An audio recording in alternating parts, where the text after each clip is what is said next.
कभी सोचा है कि एक नन्हा सा बीज देखते ही देखते एक विशाल पेड़ कैसे बन जाता है?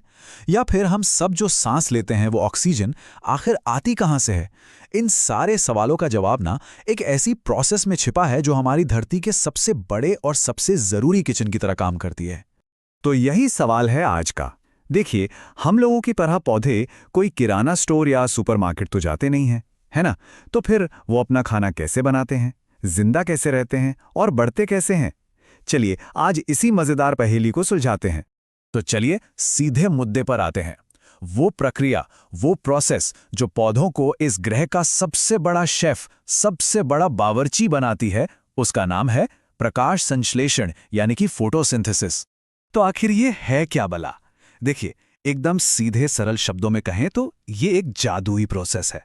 इसमें हरे पौधे सूरज की रोशनी, जमीन से पानी और हवा से कार्बन डाइऑक्साइड, इन तीनों को लेते हैं और इसे अपने खाने में बदल देते हैं। ये जो खाना है ये एक तरह की शुगर होती है जिसे हम ग्लूकोज कहते हैं। और कमाल की बात यह है कि एक बाई प्रोडक्ट के तौर पर वो ऑक्सीजन छोड़ते हैं, वही ऑक्सीजन जिसके बिना हम जी नहीं सकते। अच्छा, हर बढ़िया रेसिपी के लिए कुछ सामान की जरूरत तो होती ही है। फोटोसिंथेसिस भी कोई अलग नहीं है। तो चलिए देखते हैं हमारे इन प्लैनेट साइज शेफ्स की शॉपिंग लिस्ट में क्या क्या है। ये रही वो लिस्ट। सबसे पहले सूरज की रोशनी, ये एनर्जी का सोर्स है, बिल्कुल गैस स्टोव की आग की तरह।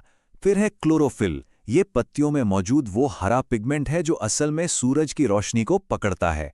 इसके बाद है कार्बन डाइऑक्साइड, जिसे ये हमारे चारों तरफ की हवा से खींचते हैं। और आखिर में पानी, जिसे इनकी जड़ें जमीन से सोखती हैं। 4 बहुत ही सिंपल लेकिन बेहद पावरफुल चीजें।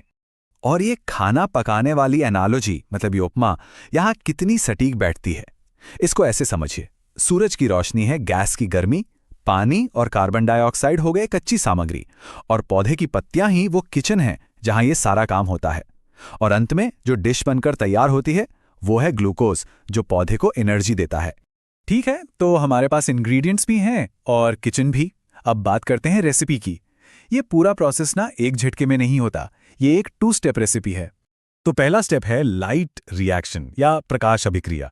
इसे खाना बनाने से पहले की तैयारी मान लीजिए। यहाँ पौधा सूरज की एनर्जी को कैप्चर करता है और पानी के मॉलिक्यूल्स को तोड़ता है। दूसरा स्टेप है डार्क रिएक्शन यानी अंधकार अभिक्रिया। अब इसके नाम से धोखा मत खाइएगा, इसका मतलब बस इतना है कि इसे डायरेक्ट सनलाइट की जरूरत नहीं होती। ये असल में कुकिंग वाला फेज है, जहां कैप्चर की हुई एनर्जी का इस्तेमाल करके कार्बन डाइऑक्साइड को ग्लूकोज में बदला जाता है।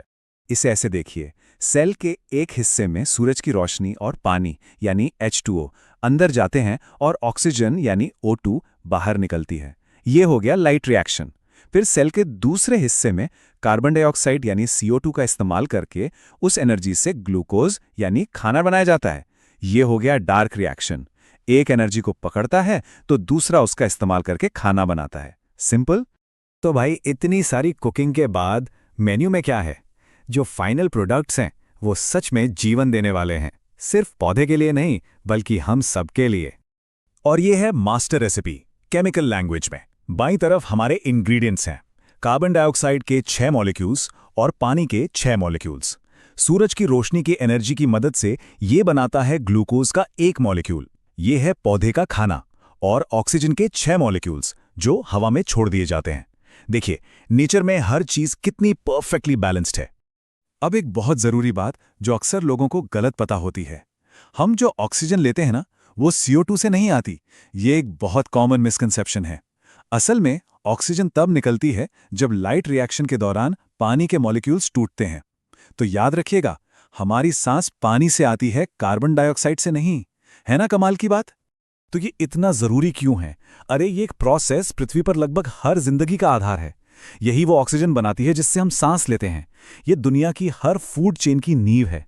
जानवर पौधे खाते हैं या उन जानवरों को खाते हैं जो पौधे खाते हैं।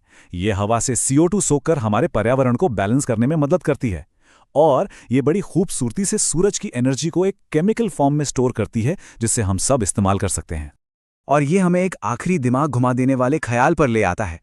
अगर पौधे सूरज की एनर्जी को अपने खाने में स्टोर करते हैं और हम उन पौधों को या उन जानवरों को खाते हैं जिन्होंने पौधे खाए, तो क्या इसका मतलब ये नहीं हुआ कि जो एनर्जी हमारे शरीर को चला रही है वो भी असल में सूरज से ही आई थी? ये सोचने वाली बात है ना? एक तरह से देखें तो हम सभी सोलर पावर्ड जीव हैं।